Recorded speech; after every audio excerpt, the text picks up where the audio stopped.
오늘 나온 뉴스들을 언박싱 해드리는 시간입니다. 기자 언박싱. 오늘은 오마이뉴스의 박정호 기자 나오셨습니다. 어서 오세요. 네, 안녕하십니까. 네, 네.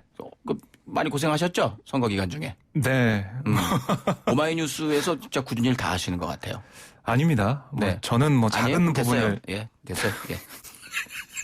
자, 죄송합니다. 자, 문재인 대통령이 오늘 5차 비상경제회의에서 한국판 뉴딜 정책을 추진하겠다 이렇게 밝혔어요. 이게 뭔 얘기입니까? 네, 그렇습니다. 문재인 대통령은 정부가 나서서 50만 개의 일자리를 창출해 국민에게 제공하겠다라고 말을 했는데요. 그러니까 민간 시장의 경제 활력을 불어넣고 기업들의 대규모 투자를 끌어내기 위해서는 정부 마중물 역할이 필요하다. 이렇게 강조한 걸로 풀이가 됩니다. 이어 문재인 대통령은 범국가적 차원에서 새로운 일자리 창출을 위한 대규모 사업을 대담하게 추진할 필요가 있다며 일자리를 만드는 데 그치지 않고 포스트 코로나 시대의 혁신 성장을 준비해 나가겠다라고 강조했거든요. 그러니까 오늘 회의를 보면 100조 원 규모의 금융지원책에 35조 원을 추가하고요. 긴급 고용 안전 대책에 10조 원을 별도 편성하고 또 40조 원 규모의 기간산업 안전기금 조성 방안도 발표를 했습니다. 그러니까 이게 지금 우리나라는 지금 이제 코로나 이후에 그 망가진 이 경제 이것 때문에 걱정을 많이 하는데 사실 이것도 또 행복한 고민인 거죠. 다른 나라는 지금 난리가 나 있는데요. 코로나 때문에. 그렇습니다. 네. 우리 정부가 역사를 쓰고 있죠. 교과서를 쓰고 있습니다. 맞습니다. 자, 여야가 그 긴급 재난지원금의 전국민 확대 요걸 놓고 계속 공방을 벌이고 있습니다. 네. 이렇게 되면 이제 뭐 긴급이란 단어는 빼야 되겠어요. 네, 그래야 될 걸로 보이는데요. 계속해서 핑퐁 게임 하듯이 주고받고 있습니다. 오늘 아침 상황을 보면 민주당 이인영 원내대표가 당 최고위원 회의에서 간판 공약을 선거가 끝났다고 또 패배했다고 모르쇠 하는 건 통합당에 대한 정치 불신만 크게 증폭시킬 것이다. 라고 얘기하면서요. 재난지원금에 대한 당론이 뭔지 최종적 입장을 좀 밝혀달라라고 촉구를 했습니다. 그러니까 통합당의 공식 입장이 확인되는 대로 어떻게 할지, 그러니까 통합당이 100% 지급하자는 거에 계속 같은 뜻을 하고 있는지, 가지고 있는지, 아니면은 그 정부랑 그 의지가 같다고 했잖아요. 그러니까 이 소득하의 70%만 주는 걸로 생각하고 있는지 그걸 먼저 밝혀달라. 네. 그다음에 민주당 입장을 내겠다 이런 얘기였습니다. 여기에 대해 심재철 이 통합당 당대표 권한대행경 원내대표는 기자들과 만나서 이렇게 얘기했어요. 그러니까 예산 편성권을 가진 정부와 국정을 책임질 여당이 엇박자 내는 현재 상황이 먼저 해소돼야 한다. 그러니까 정부 여당이 먼저 같은 그 입장을 만들어 와라. 네. 그래야 우리가 어떤 입장을 내지. 정부 여당이 입장이 다른데 우리가 어떻게 하냐 이런 겁니다. 되게 여유 있어요. 그리고 저기 그 미래통합당의 입장을 보면은 김재원 의원만 70%를 주장했고 다른 분들은 뭐 특별히 얘기한 게 없잖아요. 사실 조경태 최고위원 같은 경우는 네. 약속 지켜야 되는 거 아니냐 이런 취지의 얘기는 하긴 했습니다.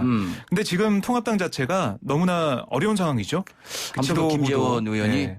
이번에 저기 선거에도 못 나왔잖아요. 그렇습니다. 많이 서운했던 모양입니다. 마지막으로 목소리 내시는 것 같은데. 네. 자, 아무튼 그래서 민주당은 이제 100%를 하자 대신에 네. 고소득자들은 자발적 기부하는 방법을 통해서 약간 좀 부담을 줄일 수 있을 것이다. 이렇게 얘기를 했어요.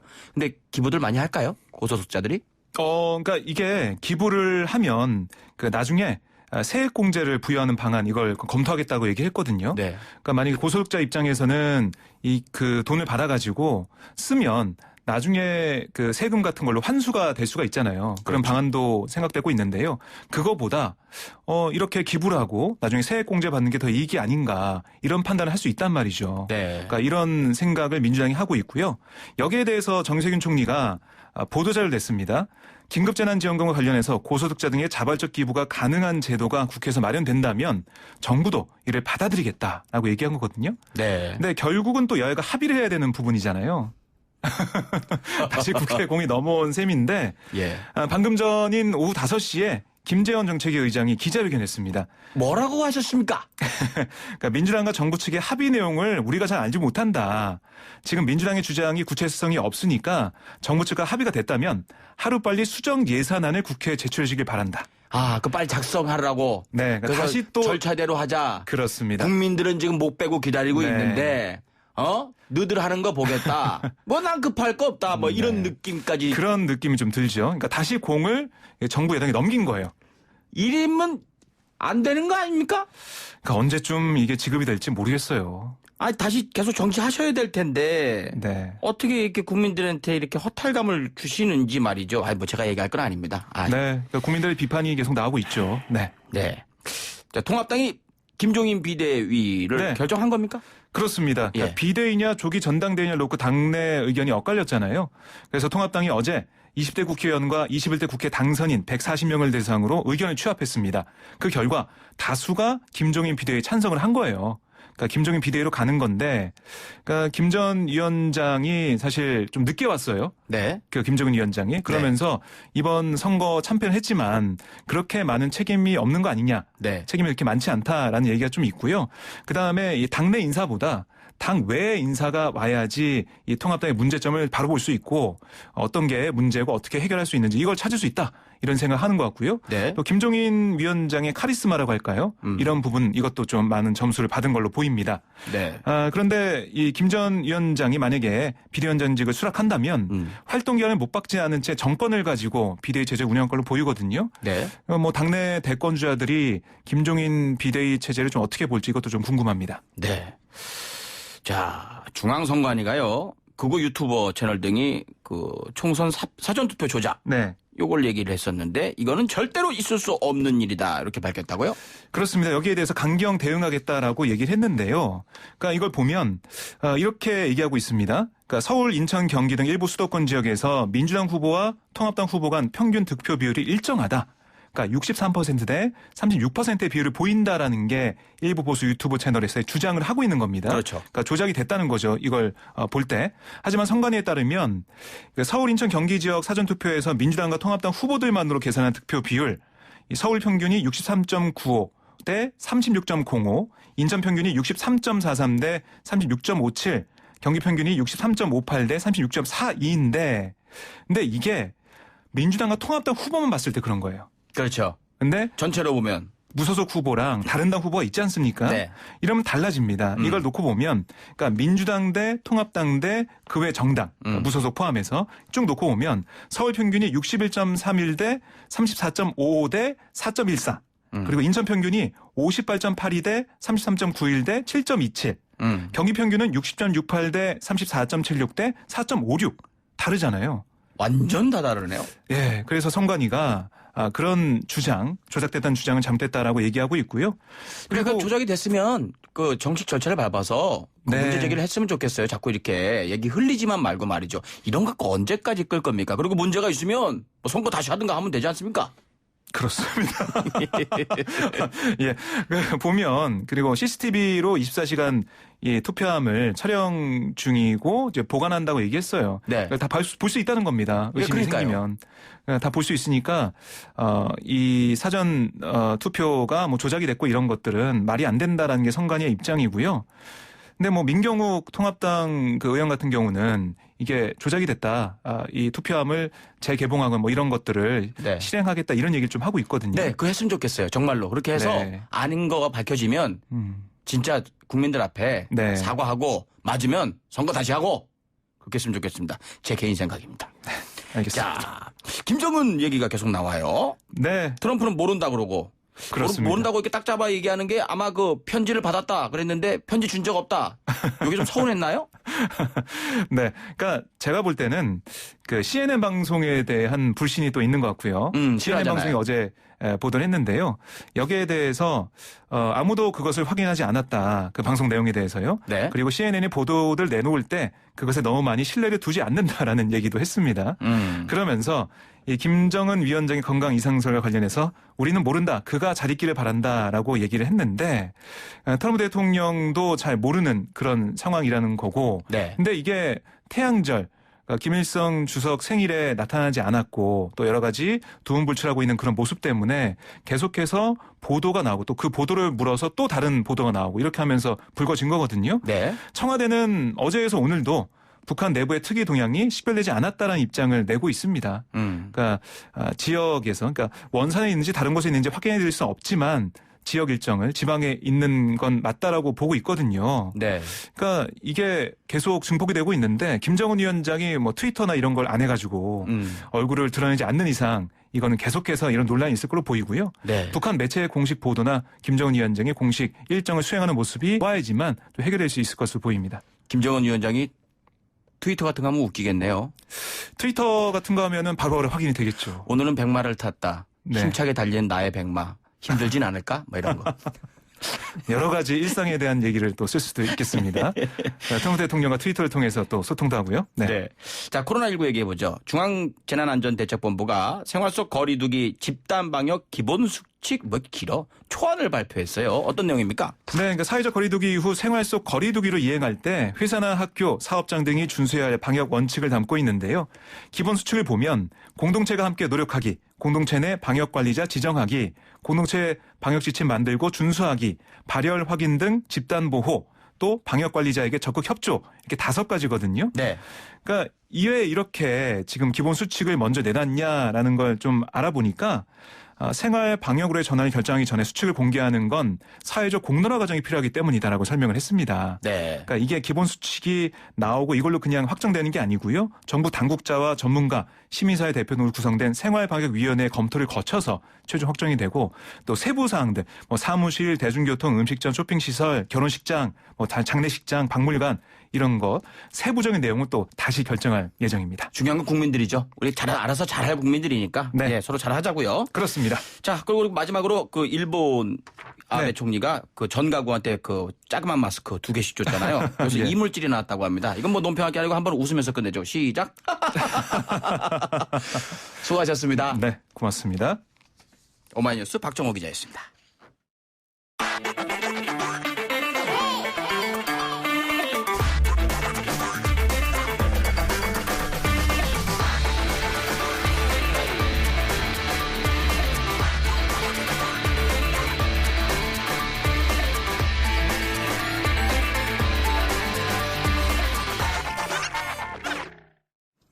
네.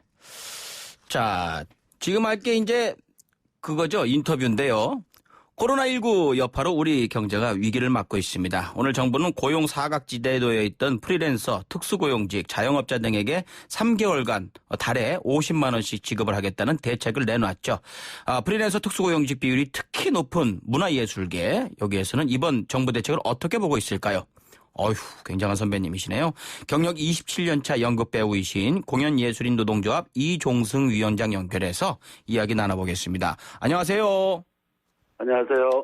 예, 요즘 좀 많이 힘드시죠? 네, 많이 힘듭니다. 예, 개인적으로도 힘드실 텐데 또 대변을 하셔야 되니까 더 힘드실 거예요.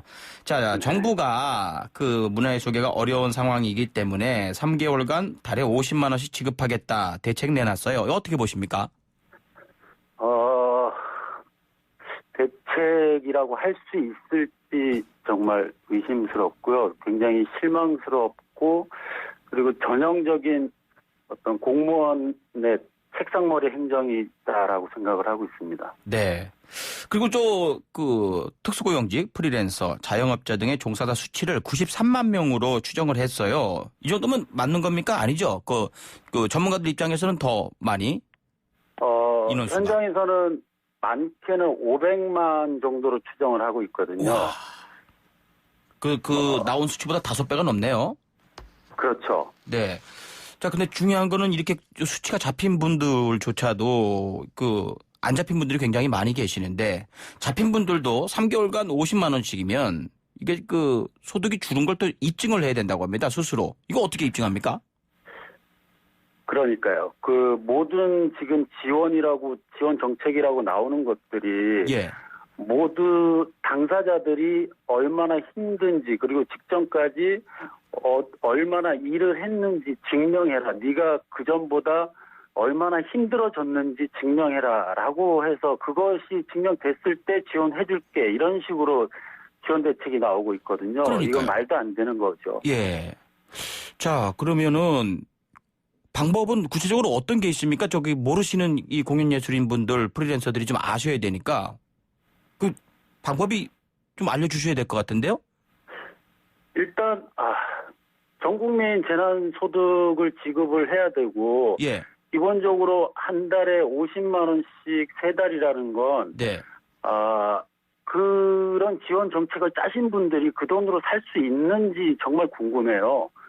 최소한 어떤 실업급여 수준도 아니고 네. 최저임금에 준하는 기준도 아니고 한 달에 50만 원씩 3달이라는 건 어떤 계산법에 의해서 나온 건지도 잘 모르겠고요. 네.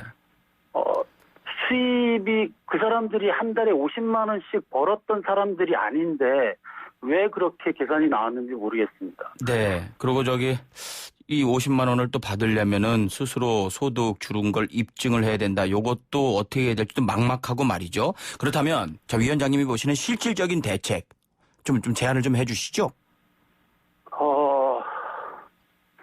일단 차별 없이 모두에게 지급하는 방식이 돼야 되고요. 네. 차별 없이 모두에게 지급하기 위해서 지금의 예산에서 하려다 보니까 50만 원이다라면 네. 어느 정도 이해하거나 수긍할 수 있겠어요. 그런데 그 중에서도 증명할 수 있고 소득이 어려운 사람들, 직전까지 일한 사람들만 뽑아서 골라서 5분의 1도 안 되는 수치에게만 지급한다라는 건 나머지 이 자영업자, 프리랜서 특고들, 예술인들 다 죽으라는 겁니까? 네.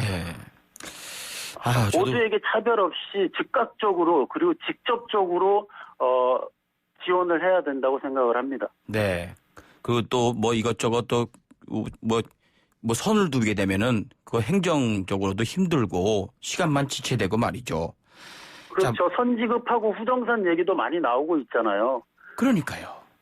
자, 아무튼 빨리 이 말씀을 좀 많이들 들으셔서 좀 해결이 됐으면 좋겠는데, 자, 문화예술인들은 문화체육관광부가 좀 주도적으로 나섰으면 하는 바람이 좀 있을 것 같아요. 아쉬우시죠?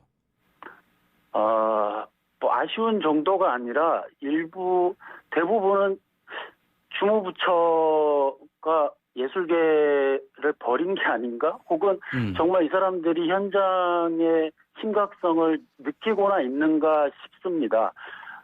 보건복지부, 노동부 각종 지자체에서 대책들이 나오고 있는데 문체부는 전혀 그런 내용이 없어요. 네. 현장하고의 대화도 지금 제대로 하지 않고 있고 문화예술인들을 위한 추경 예산조차도 올리지 않고 있고 네.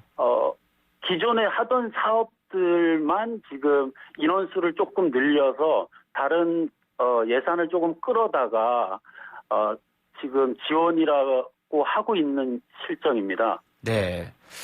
또 독립영화협회에서도 오늘 입장문을 냈다고요? 네네. 예. 어떻게 진행이 되는 겁니까? 독립영화협회에서도 차별 없이 네. 즉각적이고 직접적인 지원을 해라라고 입장문을 냈고요. 네. 몇 가지 이제 영화인들이 요구하는 요구안들을 냈습니다. 그리고 지금 문체부나 이 정부 지원 대책이 너무 형편없기 때문에 각 예술계 노조들 혹은 단체들이 전부 입장문 내지는 성명서들을 준비하고 있고요. 네. 정말 갈 때까지 갔다라고 생각을 합니다. 기다릴 만큼 3달 이상 기다렸으면 네. 정말 죽을 만큼 기다린 거거든요. 정말로. 다들 지금 문체부에서 나온 긴급 융자 빌려주는 돈으로 생활들을 하고 있는데 네. 더 이상은 버틸 재간들이 없습니다. 직장인들이야 유급휴가도 있고 여러 가지 지원도 있습니다만 정말로 문화예술인 프리랜서 같은 경우에는 진짜 수입이 제로가 돼버렸기 때문에 너무 심각한 상황인 것 같습니다. 대변만 해주고 계시지만 우리 이종승 배우께서는 본인 생계는 지금 어떻게 해결하고 계세요? 저도 지금 조금 전까지 청계천에서 막노동을 하다가 들어왔는데요. 예. 하루하루 일당 일을 찾아서 어떻게든 생계 유지를 하려고 하고 있습니다. 택배 알바도 하고 극장에서 셋업 알바도 하고 네. 하루하루 일당 노동도 하고 버티고 있습니다. 아유, 그 말씀하실 때마다 그 한숨부터 나오시는 모습이 좀 안타깝습니다. 저도 연극 전공을 해서 그 친구들이 많이 연극계에 있는데 지금 다른 배우들도요. 다 힘든 거죠, 지금. 그렇죠. 지금 사실 예술인 복지재단에서 하는 긴급 융자 제도로 너무너무 힘들게 그것도 융자를 할 수 있는 사람들은 그나마 빚을 내서라도 생활을 하는데 네. 예술인 증명을 못했거나 혹은 증명이 되기를 기다리거나 혹은 데뷔한 지 얼마 안 되는 또 젊은 배우들 네. 여러 사각지대에 있는 사람들이 정작 혜택을 못 보고 지금 나오는 모든 정책들에 있어서 좀 또 다른 그 박탈감, 소외감을 느끼게 만드는 부분도 있습니다. 네. 자, 예술인 증명 안 되는 그 신인 배우들은 아예 또 그 해당이 또 안 되고 말이죠. 답답한 상황인 것 같습니다. 그 마지막으로 하시고 싶은 말씀 편하게 하시죠. 정말 모두가 힘든 상황입니다. 전 국민이. 그렇지만 예술이 더군다나 기초예술이 꼭 지켜져야만 되는 이유들이 있습니다. 그리고 우리 주변을 보면 어느 것 하나 예술의 손길이 가지 않은 것이 없습니다. 예술가들이 자기만 좋아서 예술을 하는 것은 아닙니다. 어떤 사명감도 있고 좋아서 하는 것도 있지만 그 사람들이 하는 일이라는 거, 업이라는 거, 그 일로 인해서 먹고 사는 사람들입니다. 결코 좋아서 하는 딴따라 정도로 치부되지 않았으면 좋겠고요. 네. 모든 또 특고나 프리랜서들 마찬가지입니다. 똑같이 이 사회를 지탱하는 구성원이고 국민들입니다. 이 국민들이 기본적인 권리도 누리지 못하면 안 되겠고요. 네. 그리고 기존에 국회에서 방치돼 있었던 고용보험법만 통과됐어도 적어도 이런 피해가 좀 줄어들 수 있지 않았나. 국회에서 지금 한 달 정도 남은 20대 국회에서 예술인 고용보험법을 하루빨리 좀 통과시켜 주길 바라고요. 네. 제발 남은 한 달 동안 어떻게든 이 일을 좀 하는 모습을 보고 싶습니다. 그리고 시간 현장하고 관계상 여기까지만 듣겠습니다. 아무튼 이 국회 때 안 되면 21대 때는 반드시 좀 됐으면 좋겠습니다. 그 한숨 쉬시는 모습에 참 그 마음이 전해져서 안타깝습니다. 오늘 말씀 감사하고요. 잘 해결되길 바라겠습니다. 네, 수고하십시오. 네, 고맙습니다. 지금까지 이종승 공연예술인 노동조합 위원장이셨습니다. 2부 마치고요. 3부 더 알차게 돌아오겠습니다.